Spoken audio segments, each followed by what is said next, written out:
Alhamdulillah, nahmaduhu wa nasta'in wa na'udzu billahi min syururi anfusina wa min sayyiati a'malina. May yahdihillahu fala mudhillalah wa may yudlil fala hadiyalah. Asyhadu an la ilaha illallah wahdahu la syarikalah wa asyhadu anna Muhammadan abduhu wa rasuluh la nabiyya ba'da amma ba'du. Fa ya ibadallah usikum wa iyaya bittaqwallah faqad fazal muttaqun. Qala Allah ta'ala fil Qur'anil Karim, na'udzu billahi minasy syaithanir rajim, bismillahirrahmanirrahim. Wa fi anfusikum afala tubsirun. Shadaqallahul azim wa sadaqa rasulul karim wa nahnu ala dzalika minasy syahidin wasyakirin walhamdulillahi rabbil alamin. Alhamdulillah, summa alhamdulillah. Kita idealnya, seharusnya dalam setiap tarikan nafas kita selalu bersyukur kepada Allah Subhanahu wa ta'ala. Minimal 5 kali dalam sehari semalam kita memanjatkan puji syukur kepada Allah Subhanahu wa ta'ala. Kalau memang kita tidak mampu setiap tarikan nafas kita itu diisi dengan bersyukur kepada Allah Subhanahu wa ta'ala, karena banyak dalil dan menurut saya bukan tempatnya saya menyampaikan semua dalil itu. Kemudian salawat dan salam kepada Nabi besar kita Muhammad sallallahu alaihi wasallam. Laqad kana lakum fi rasulillahi uswatun hasanah liman kana yarjullaha wal yawmal akhir wa dzakarallaha katsiran. Sungguh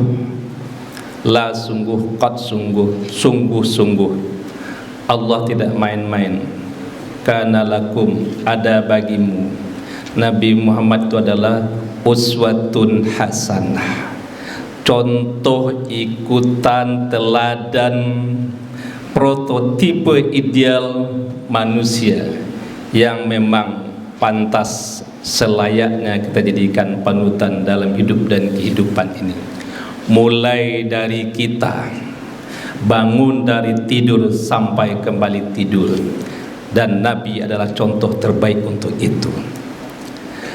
Jemaah yang saya hormati, pada kesempatan Jumat khutbah kali ini saya coba berbagi pemahaman yang berkenaan dengan surat 51 ayat 21, tepatnya surat Az-Zariyat ayat 21. Dalam konteks ayat ini, khutbah saya beri judul dengan mengenal diri sendiri sebuah keniscayaan. Mengenal diri sendiri sebuah keharusan. Maka tentu pertanyaan, kalau saya selalu mengatakan adalah basic question, pertanyaan mendasarnya. Orang Malaysia bicaranya pertanyaan azasnya adalah, apa memang kita perlu mengenal diri kita sendiri? Itu merupakan sebuah keharusan. Dalil yang bisa kita pakai, atau kalau kita urut-urut, ada 3 landasan, 3 dasar kenapa kita harus mengenal diri kita sendiri. Pertama kita sebut dengan landasan filosofinya. Pada dasarnya keberhasilan kegagalan manusia itu tergantung kepada dia tahu atau tidak tentang dirinya. Kalau orang kuliah, orang sekolah, sebelum kuliah biasanya ada penyaluran bakat dan minat namanya. Anak ini pantasnya bahasa umumnya IPA atau IPS. Kalau anak IPS jangan dipaksakan ke IPA, ini jadi masalah. Sebaliknya anak IPA, IPS ke IPA. Saya punya pengalaman sederhana, saya contohkan sajalah anak saya. Anak saya diterima di ITB, elektro, teknik elektro dan informatika. Masuk semester 8, ternyata tidak cocok. Kalau bahasa anak sekarang namanya passion, bukan passion ya. Akhirnya berbanting setir, tes ke Fakultas Hukum UI, terima di UI. Ternyata cocoknya adalah di Hukum UI, dan itu dia nikmati sendiri. Ini jadi artinya apa? Jadi kita harus paham tentang ini pantas di mana. Makanya selalu kalau mau kuliah anak-anak SMA kan disampaikan adalah penyaluran bakat di mana. Maka tidak boleh di antara kita memaksa orang lain, dan Al-Quran jelas-jelas la ikraha fiddin qad tabayyana minal ghayy. Maka tugas kita adalah apa? Menyalurkan bakat dan minat cocoknya di mana. Dia artinya apa? Gagal berhasilnya orang itu ditentukan oleh apakah memang dia paham tentang bakat potensi dirinya. Yang kedua, kita lihat dari landasan sejarah. Sejarah juga sudah membuktikan bahwa banyak orang sukses, banyak orang gagal juga sama tadi. Dia tidak kenal siapa dirinya. Kalau dalam bahasa sebut dengan saya ini siapa, sekarang saya berada di mana, dan saya harus ngapain, dan terakhir saya hendak kemana. Yang paling penting harus jawab pertanyaan ini. Kalau kita bisa menjawab ini, saya akan percaya insya Allah kita berhasil dalam hidup ini. Dan itu sejarah banyak membuktikan orang-orang berhasil adalah orang yang paham tentang siapa dirinya. Yang ketiga yang penting adalah ini yang penting bagi kita, landasan saya sebut dengan yuridis. Apa dalilnya? Nah, kita kembali ke dalilnya apa? Ini memperkuat namanya argumentasi. Saya tambah sedikit, memperkuat namanya hujjah. Nah, kita tadi di awal saya baca surat Az-Zariyat ayat 21, surat 51 ayat 21. Wa fi anfusikum afala tubsirun. Artinya Allah memerintahkan kita supaya apa? Kita wa fi anfusikum, dan pada dirimu. Ini bicara potensi. Afala, kenapa tidak kamu perhatikan? Basora tolong dipahami bukan semata-mata dengan indera. Mata indera penting, tapi bukankah banyak orang yang berhasil tapi matanya bermasalah? Dan alhamdulillah saya senang sekali jemaah yang saya hormati, Muhammadiyah adalah kampus yang ramah disabilitas. Hebat menurut saya, ini luar biasa. Dan Al-Quran Allah juga tidak pernah membeda-bedakan fisik kita. Hadis sudah jelas mengatakan itu. Innallaha, inna litaukid, sungguh enggak main-main ini Allah. La yanzuru, tidak melihat suarikum, tampangmu, cakap, ganteng atau apa, enggak perlu Allah dengan itu. Di akhir hadis tadi adalah walakin Allah ya yanzuru qulubukum wa a'malikum. Dilihat adalah hatimu. Makanya dalam Al-Quran Al-Bayyinah itu mengatakan dengan apa? Mukhlisina lahuddin. Dalam surah Al-Ma'un juga jelas itu. Ara'aital ladzi yukadzibu biddin fadzalikal ladzi yad'ul yatim wa la yahuddu ala ta'am miskin. Fawailul lil musallin alladzina hum yura'una wa yamnun. Riya.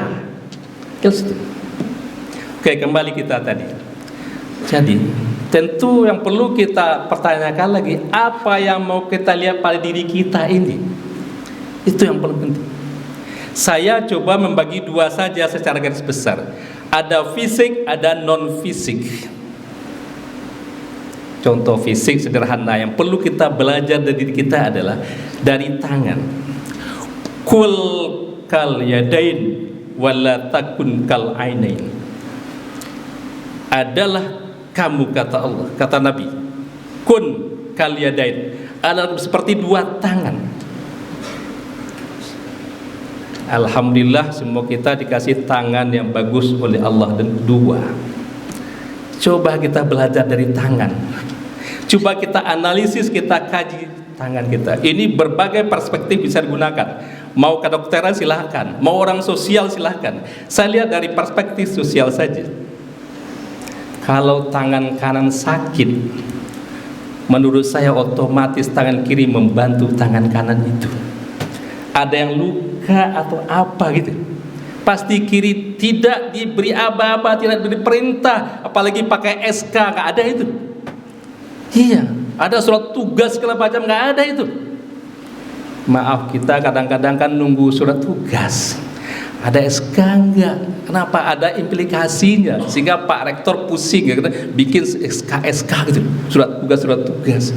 Kenapa? Ternyata tanpa surat tugas ternyata, ya kan, maaf, ada di antara kita kan ogah-ogahan.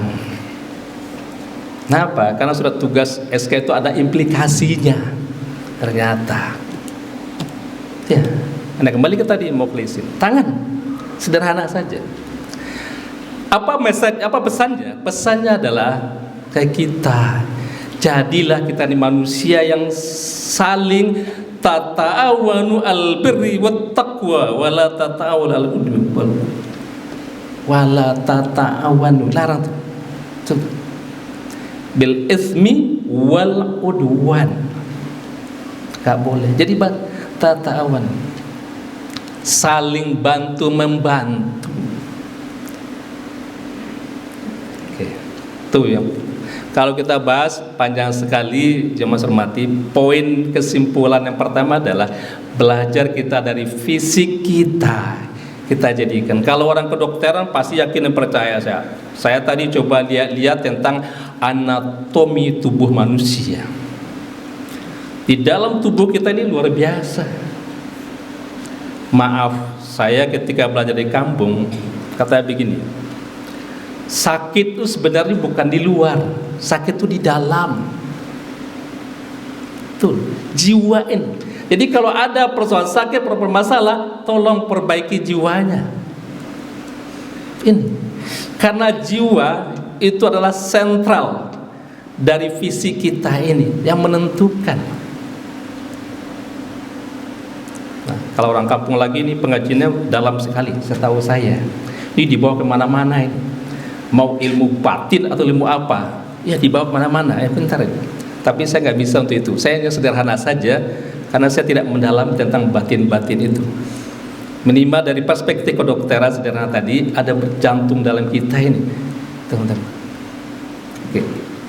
Yang kedua adalah fisik, mental, non fisik. Allah mengatakan, kata Allah apa? Wa yas'alunaka 'anir ruh qul ruh min amri rabbi wa ma utitu minal ilmi illa qalila. Jiwa, ruh. Kalau kita tidak hati-hati juga bermasalah ini. Saya masih ingat cerita antara Imam Abu Hanifah dengan yang namanya Dahri. Dahri ini kalau bahasa kita sekarang adalah orang rasional, nggak percaya dengan, saya tidak masuk menyindir-nyindir ya, tidak percaya dengan azab kubur itu. Percaya dengan apa lagi? Tidak percaya dengan yang gaib-gaib. Maka diantara pertanyaan Dahri kepada Imam Abu Hanifah adalah, kalau memang ada nyawa itu letaknya di mana?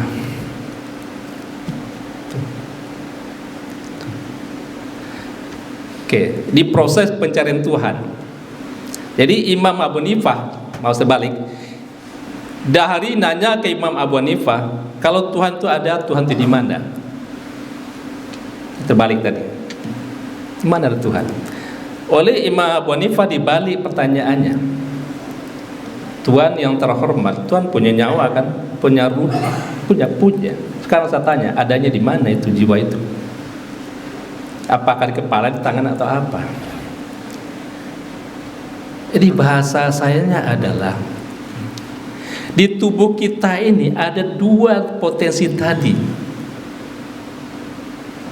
Nah, jiwa kembali ke tadi, maka tolong sekali lagi jiwa kita yang kita perbaiki selain fisik kita. Makanya jangan heran banyak orang-orang, katakan ulama, banyak kiai, banyak tokoh-tokoh agama, dia berpegangnya begini. Pegang sederhananya, bahasanya begini, teman-teman, bahasa Indonesia saja lah, bahwa yang harus menjadi perhatian kita, fa'bud rabbaka ka'annaka tarah, fa illam takun tarah fa innahu yarak. Sembahlah Allah seolah-olah kita melihat Allah. Ingat, kita punya keterbatasan dalam konteks dimensi. Mata kita nggak bisa melihat Allah. Tapi kembali kita lagi, ingat bahwa kalaupun mata kita tidak bisa melihat kita secara film melihat, tapi ingat Allah melihat kita. Ini yang harus perhatikan kita. Jadi artinya adalah bahwa selain kita punya kemampuan fisik, kita punya keterbatasan, dan itu harus kita percayai. Mau kadang-kadang mata kita ini bohong. Iya. Indikator sederhananya adalah tidak ada pandangan yang tunggal dalam hidup dan kehidupan ini, nggak ada. Tidak ada penglihatan yang tunggal dalam hidup dan kehidupan ini. Pasti sangat, dalam bahasa kuantitatif, varian yang banyak sekali. Ini tergantung kepada perspektif yang bersangkutan. Bagi si A mungkin lihat sebuah pemandangan itu bagus, bagi si B belum tentu. Orang sosial pasti melihat orang berantem itu masalah sosial. Tapi bagi olahragawan tinju, ini potensi perlu disalurkan. Kita bikin ring tinjunya. Kenapa? Anak ini punya bakat. Orang ini punya bakat. Orang hukum pasti mengatakan ini melanggar hukum ini. Bisa soalnya. Makanya tidak ada yang namanya yang tunggal itu. Maka sekali lagi bagi saya sederhananya adalah tolong kita pahami kembali tentang jiwa kita. Nah, kita punya keterbatasan kemampuan untuk itu. Maka sekali lagi marilah kita bersama-sama melakukan dalam bahasa Al-Quran falyanzurul insanu ma khuliq, memperhatikan terlepas apakah hari ini, apakah tahun baru Hijriah atau bukan. Yang jelas ini momentum yang bagus bagi kita. Falyanzuril insan ma khuliq wal tanzur nafsum ma qaddamat lighad. Minimal dua ini. Wal tanzur, nazara itu bukan dengan mata saja, tapi lebih jauh dari itu adalah kecerdasan yang namanya emosional tadi. Kalau orang bicara kecerdasan intelektual, kecerdasan emosional, ada kecerdasan yang namanya spiritual. Ini namanya taqarrub ilallah. Kita harus selalu mendekatkan diri kepada Allah Subhanahu wa taala. Insyaallah dengan memahami diri kita, insyaallah kita akan sukses dalam kehidupan ini. Kenapa? Karena sekali lagi saya katakan kita akan menyadari semua potensi dan ada kekuatan lain selain kekuatan kita. Maka insyaallah apapun kita lakukan akan berada pada jalan yang benar. Barakallahu li wa lakum fil Qur'an azim wa la zikrullahi akbar.